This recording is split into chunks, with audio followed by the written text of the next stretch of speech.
Il y a une espèce d'énorme insecte qui décide de venir se joindre à nous. J'espère qu'il fera pas trop de bruit.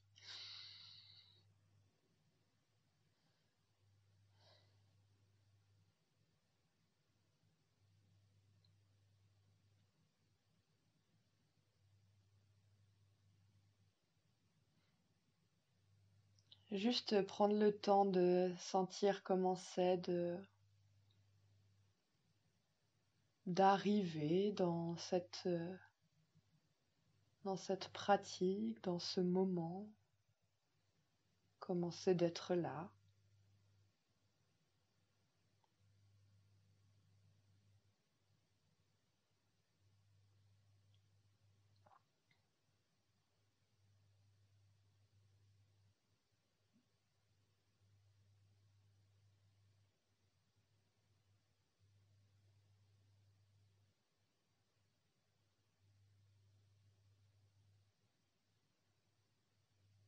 Goûter l'instant tel qu'il est. Qu'est-ce qui se donne à sentir, à entendre, à penser à cet instant?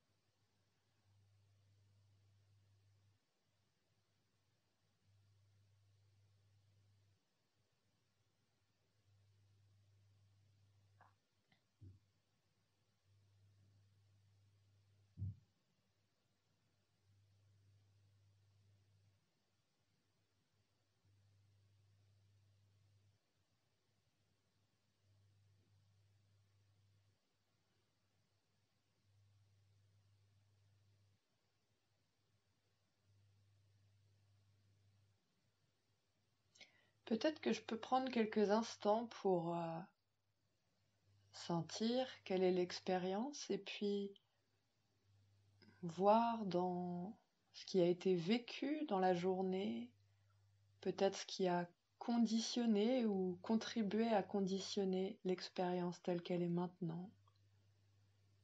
S'il y a de l'agitation ou de la fatigue ou de la joie, peut-être que différentes choses dans cette journée ont contribué à l'expérience qui est la mienne juste maintenant.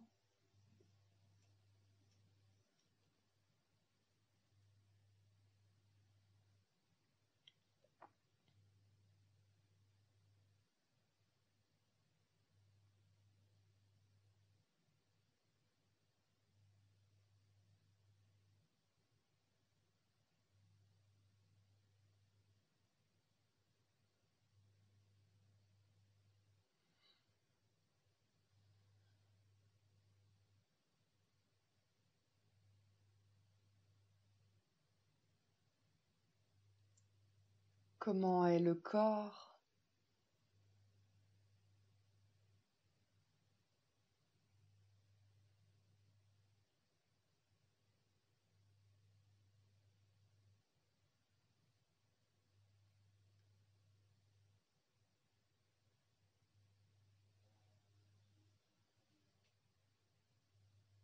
Est-ce qu'il y a comme un ressenti global du corps ou est-ce que c'est plutôt certains endroits plus sensibles que d'autres ou une sensation physique qui prend toute la place? Juste voir.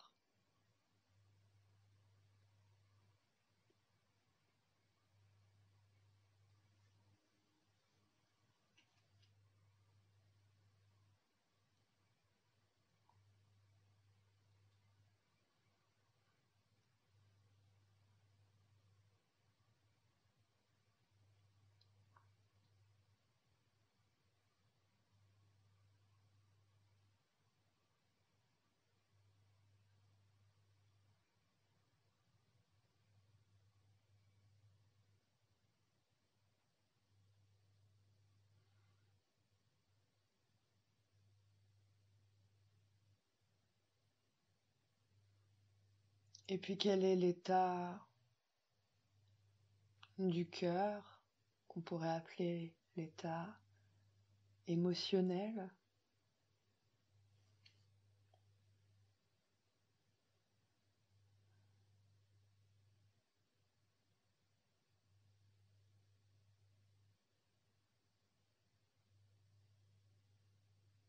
Est-ce qu'il y a une émotion particulièrement distincte et présente à cet instant, ou plusieurs, ou quelque chose de plutôt vague, flou, un peu neutre?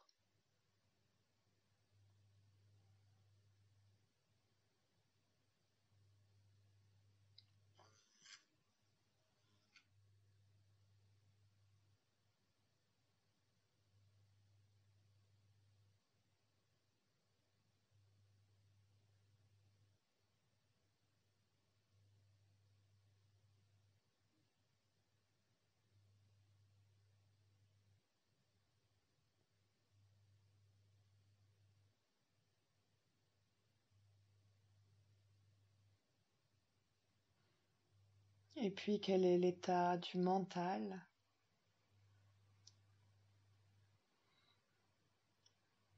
Est-ce qu'il y a beaucoup de pensées?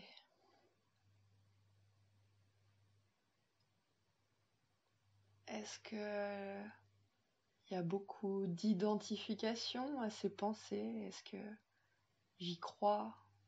Ou est-ce que juste je peux les voir passer?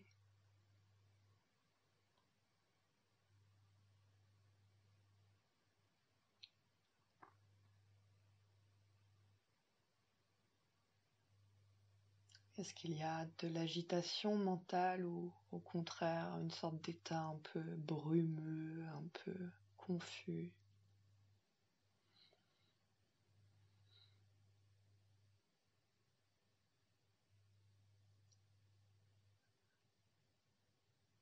Joie et chance de pouvoir observer comment c'est.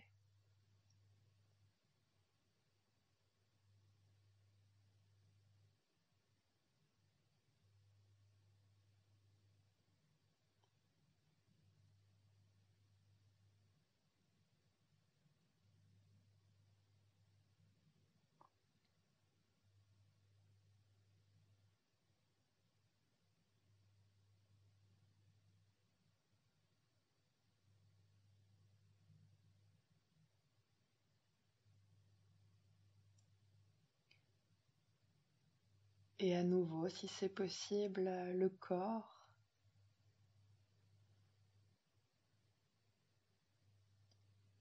Sentir comme le corps peut se déposer sur le sol, sur le coussin, la chaise, comme il est reçu, accueilli,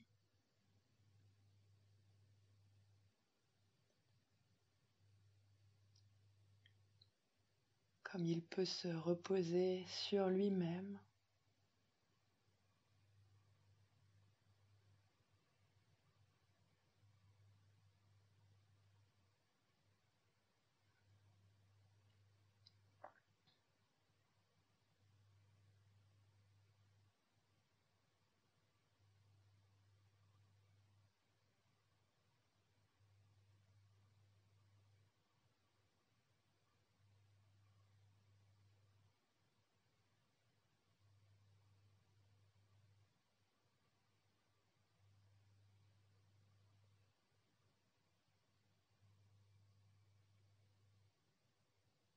Peut-être qu'on peut sentir que le corps a cette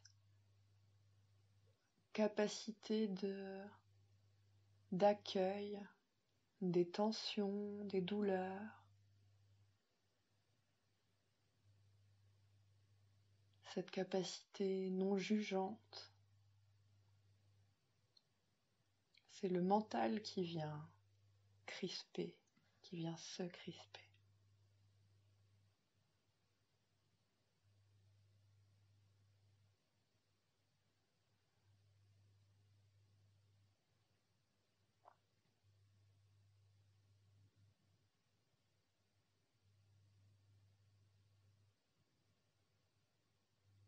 Comment est le souffle?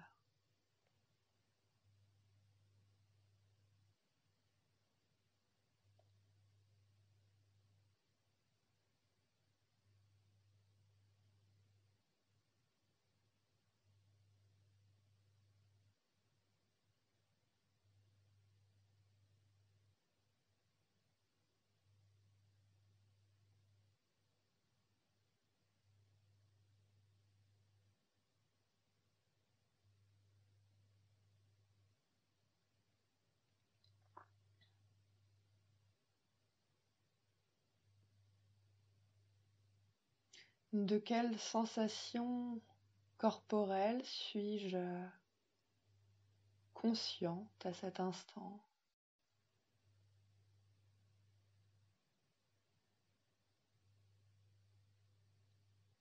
Comment je sais que le corps est vivant?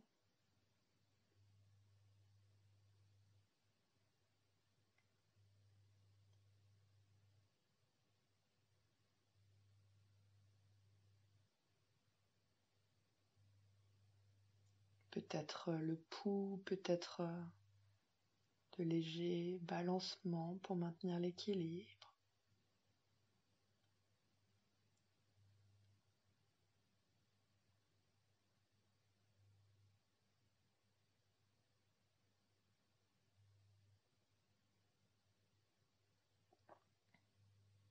Les zones de contact, la température, des douleurs peut-être.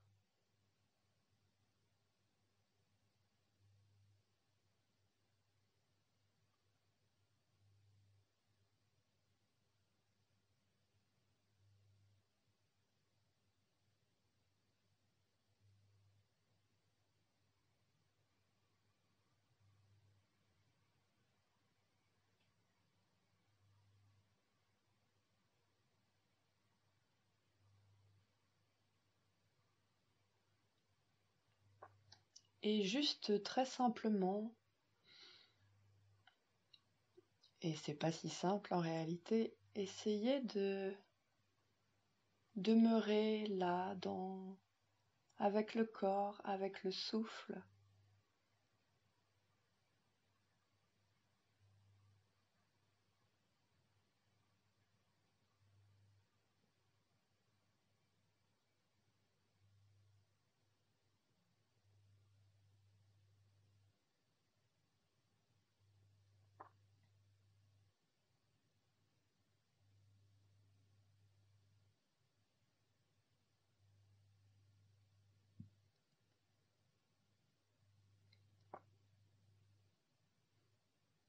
Le corps est là,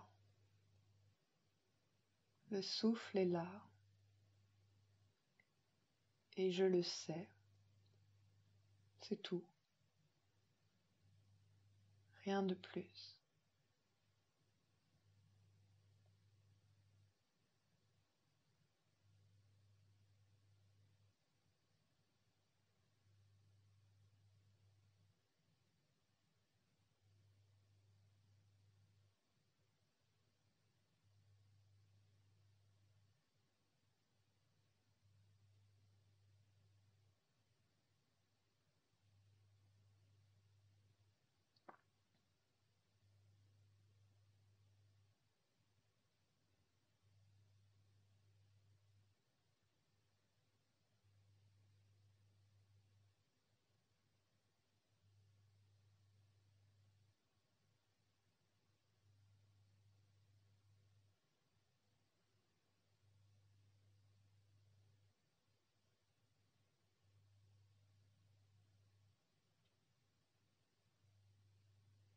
Je n'ai pas besoin d'essayer de ressentir le corps, le souffle. Je n'ai pas besoin d'essayer de me concentrer.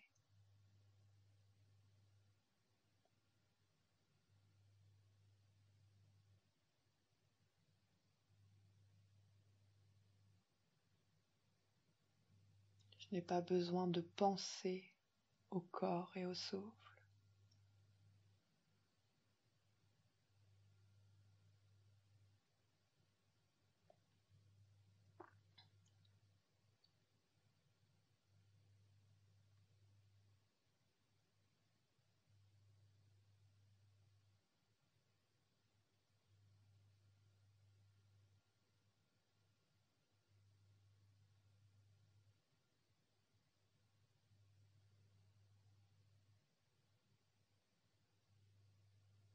Et puis à chaque fois que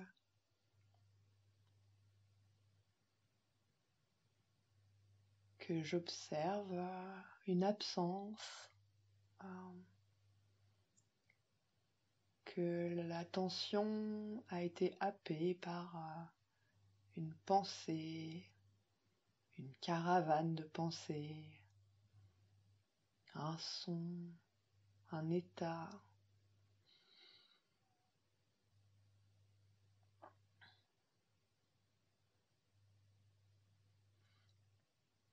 Juste, juste la joie, la curiosité de voir comment c'est quand tout d'un coup on est happé, enchanté, fasciné par nos pensées.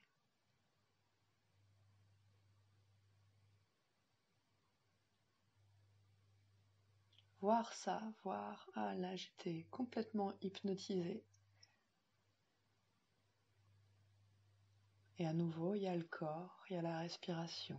Peut-être que ça va durer juste 2 secondes, 3 secondes et qu'à nouveau je vais être happée.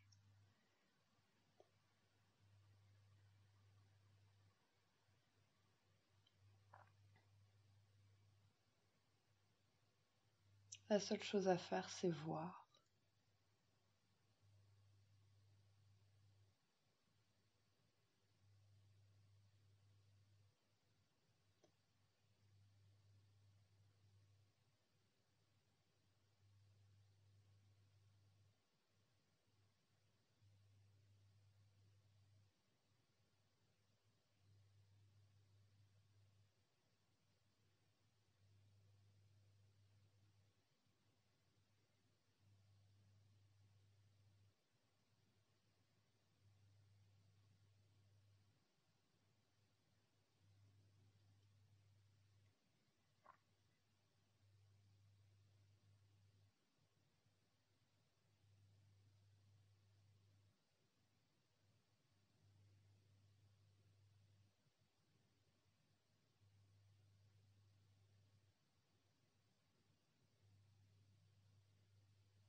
Et juste maintenant, quelle est l'expérience?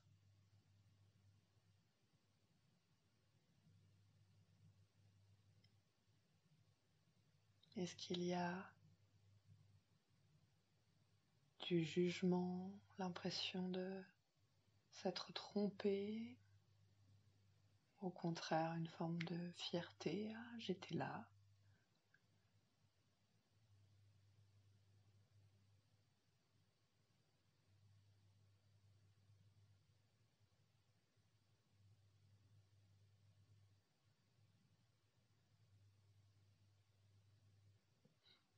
Est-ce qu'il est possible de voir que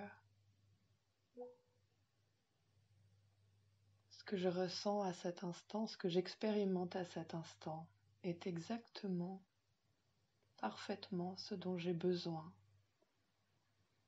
pour apprendre, pour guérir.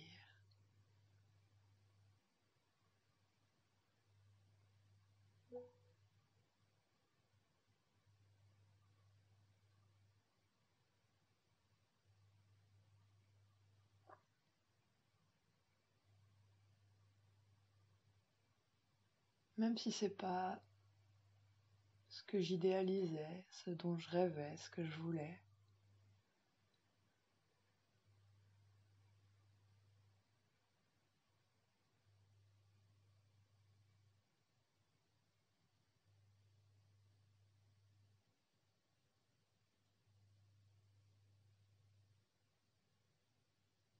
il y a le corps, le souffle.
Le corps, le souffle, et puis tout le reste.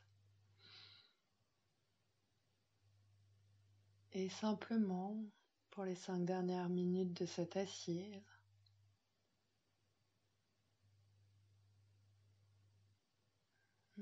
essayez de,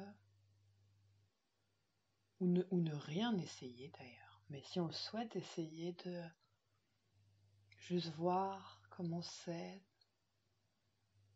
d'offrir un peu d'attention au corps, au souffle, et comment c'est quand l'attention dérive, et comment c'est quand elle revient.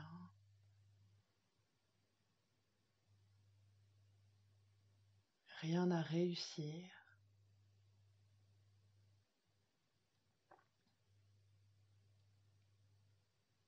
juste à découvrir, s'intéresser.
Aujourd'hui, je vais vous lire un texte que j'avais lu il y a très très longtemps d'une écrivaine qui s'appelle Christiane Singer, qui est une écrivaine assez mystique, plutôt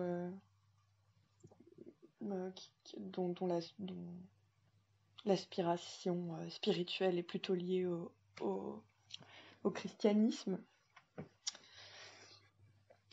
Et c'est un texte qui est très beau, je ne sais pas s'il est hyper facile, c'est assez lyrique, mais moi j'aime bien les drama queens. Et ce texte s'appelle Devenir vivant. Alors je vous invite à continuer la pratique, à rester présente à ce qui se passe dans le corps, quelles sont les pensées générées par ce que je vais lire, s'il y a de l'intérêt ou pas. Et puis s'il y a des choses qui sont pas très compréhensibles, et on se laisse juste porter, traverser. Il y a peut-être des mots qui toucheront et puis d'autres moins.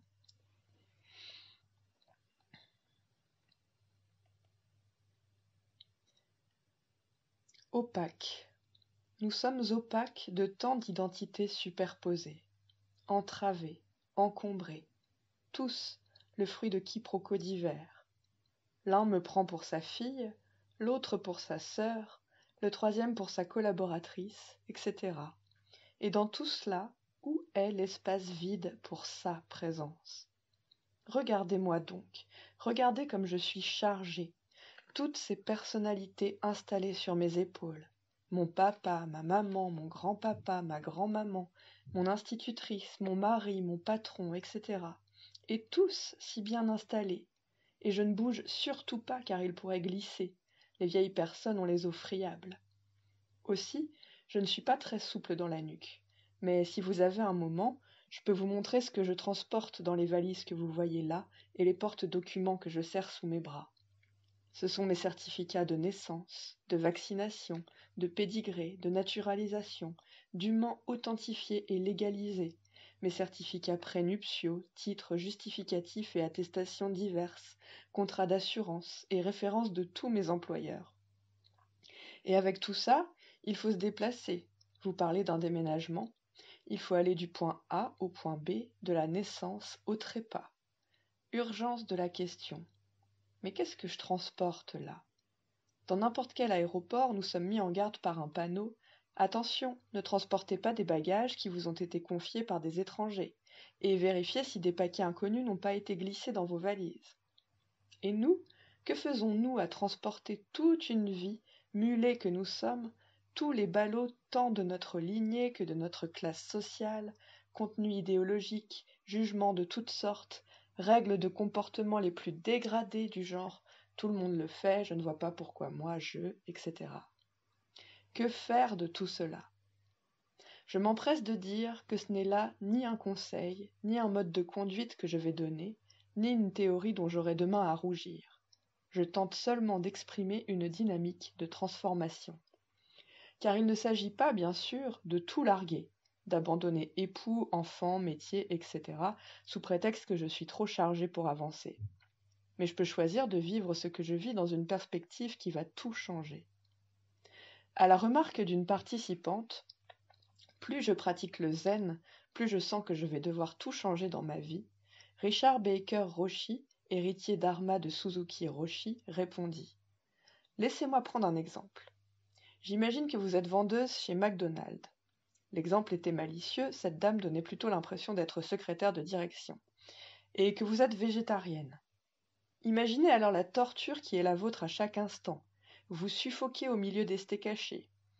Et voilà la suggestion que je vous fais.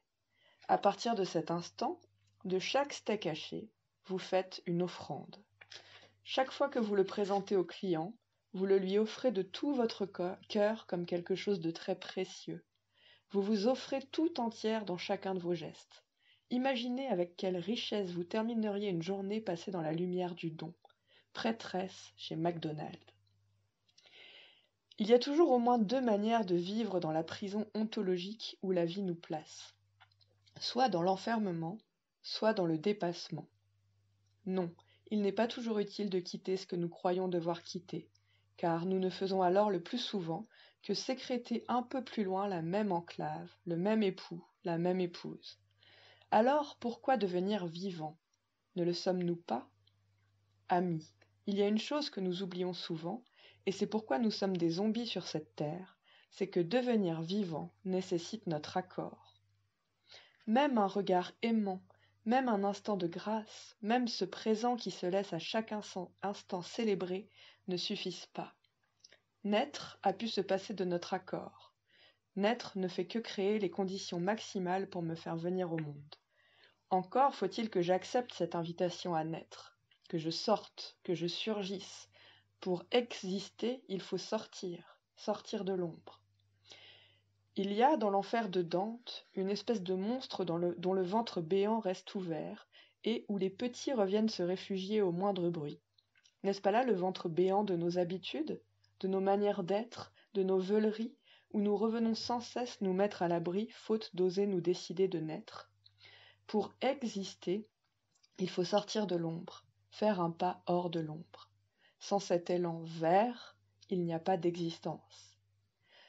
Hildegarde de Bingen, née voilà 900 ans, une des grandes femmes de notre Occident, parle du flanc que Dieu a laissé ouvert en l'homme, plaie originelle, souffrance bien sûr, mais aussi ouverture rituelle et symbole de liberté. Cette ouverture est pour elle le signe de l'amour que Dieu porte à sa créature en la créant libre. Sans cela, nous serions attachés à lui, achevés. Sans cela, Dieu nous aurait achevés, nous serions sa chose. Il nous a laissés inachevés. Il n'a pas tracé pour nous, comme il l'a fait pour les autres créatures, le périple exact de nos migrations. Il n'a pas dessiné nos routes à l'avance, il n'a pas scellé la chaîne de nos actes. Il nous a laissé le flanc ouvert, libre de fuir, de trahir, de tourner le dos ou d'avancer à sa rencontre, libre de choisir l'ombre ou d'aller vers la lumière. La dignité concédée à l'homme est la possibilité du choix. C'est dans cette dynamique que s'inscrivent les initiations, les rites de passage de l'état de nature à l'état de conscience. Oui, j'étais vivant, et maintenant je suis appelé à le devenir. La prise en charge de ce qui pouvait sembler être donné dès le départ, mais qu'il s'agissait de conquérir, couronne la conscience. L'homme doit agréer à son destin, et non pas le subir. L'homme doit se lever et dire tout haut « Oui, je choisis de naître ». Aussi longtemps que nous n'avons pas dit ce « oui », nous ne fêterons pas de noces. Ma vie ne peut pas être le produit d'un rapt. Ce sont des noces qui veulent être célébrées entre elles et moi. Lève-toi, marche, debout. Toutes ces injonctions dont vibre notre évangile. Mais je suis déjà debout. Non, mets-toi encore debout dans ce que tu crois être debout. Ouvre les yeux. Mais j'ai déjà ouvert les yeux. Ouvre les yeux dans les yeux que tu crois avoir ouverts. de commencement en commencement jusqu'au commencement qui n'a pas de fin. Un moment, la peur est abrogée, la peur que nous ressentons tous à nous élancer, à nous perdre dans l'amour, à nous anéantir dans un autre. Et pourtant, c'est cette expérience qui, dans l'ordre de la logique, nous éloigne au maximum de ce que nous sommes, qui nous précipite au cœur de notre être véritable. En me diluant, en me perdant, je me rencontre pour la première fois. Là où je suis le plus loin de ce que je croyais être moi, je suis enfin qui je suis. Et même si nos amours souvent se terminent en abandon, en trahison, ne prononçons pas de faux serments, du type désormais je n'aimerai plus. Mais tout au contraire, jurons-nous de ne plus jamais aimer avec l'arrière-pensée de garder et de posséder, de ne plus jamais aimer autrement que pour aimer. Sommes-nous des mercenaires pour attendre en retour une solde? Aimer est en soi la récompense. Chaque fois que nous aimons, le monde resplendit et jubile. Chaque nœud de bois, chaque pavé sous mon pied, chaque poignée de porte sont des talismans de l'amour. Le monde entier devient un talisman. Je ne suis plus qu'élan, rencontre, reliance. Je suis vivante. Je rayonne de ce qui est, je reflète la splendeur du monde. Entre le cœur du monde et le mien, tout coule de source. Certains êtres ont eu le chiffre secret qui ouvrait notre cœur. Pouvons-nous assez les en remercier, au-delà de toute rancune, de tout ressentiment, porter haut la louange? Parfois même c'est la mort qui apparaît comme une trahison.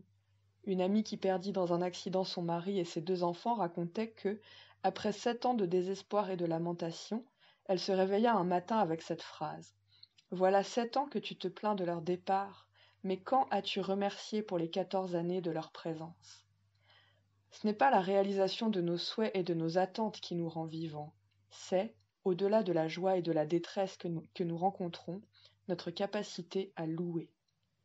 Ce qui nous restera de ce congrès, ce ne seront pas des mots, ce seront des moments où nous aurons été touchés dans notre être. Ce qui restera lorsque nous aurons tout oublié sera le plus précieux de notre rencontre. Voici les paroles qu'adressa à Gerta Ital, au jour de son départ, son maître. N'oubliez pas que la personne qui vient faire ses adieux n'existe pas, ni la personne à qui elle vient faire ses adieux, ni le lieu où la scène se passe.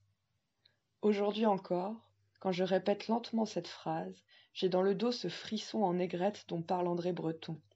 Je n'existe pas, tu n'existes pas, mais ce qui existe, et dans quelle lumière, c'est ce qui s'est tressé entre nous, ce qui est filé entre nos 2 quenouilles, la relation, l'entre-nous.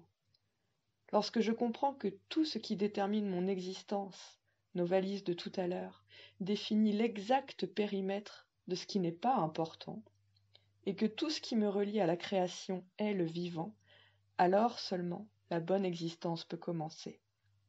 Car ce qui n'est pas, c'est toi et moi, séparés.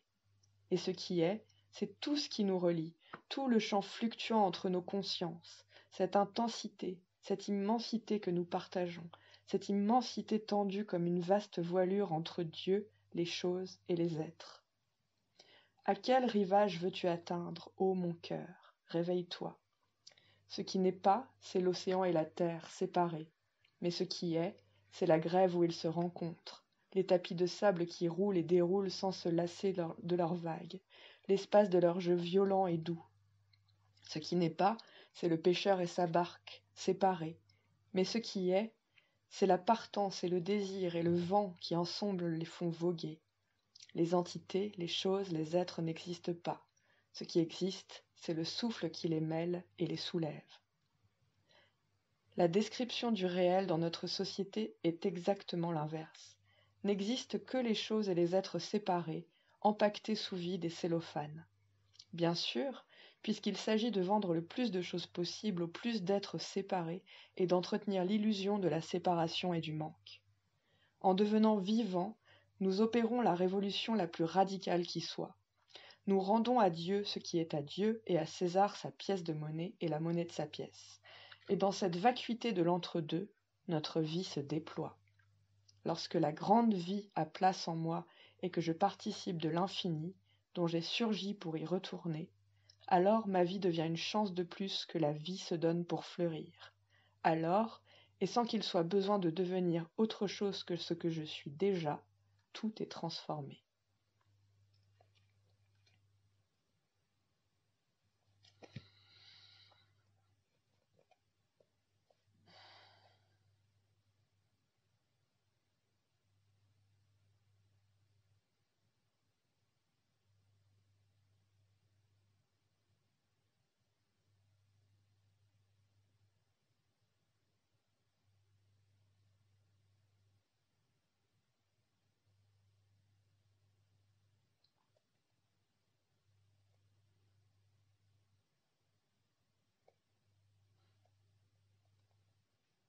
Et peut-être ce que je proposerais comme pratique pour la semaine en lien avec ce texte que personnellement je trouve vraiment très très beau. C'est de voir peut-être par moments quel est tout ce, tout ce non important qui est moi, toutes ces choses auxquelles je m'identifie, que je crois être, et qui me séparent. Et puis, est-ce qu'il est possible de juste sentir? Il n'y a pas possibilité de mettre vraiment de mots là-dessus, mais de sentir cette autre chose, cette chose qui nous relie quand on est ensemble avec quelqu'un, qui me relie au monde, qui me relie à ouais,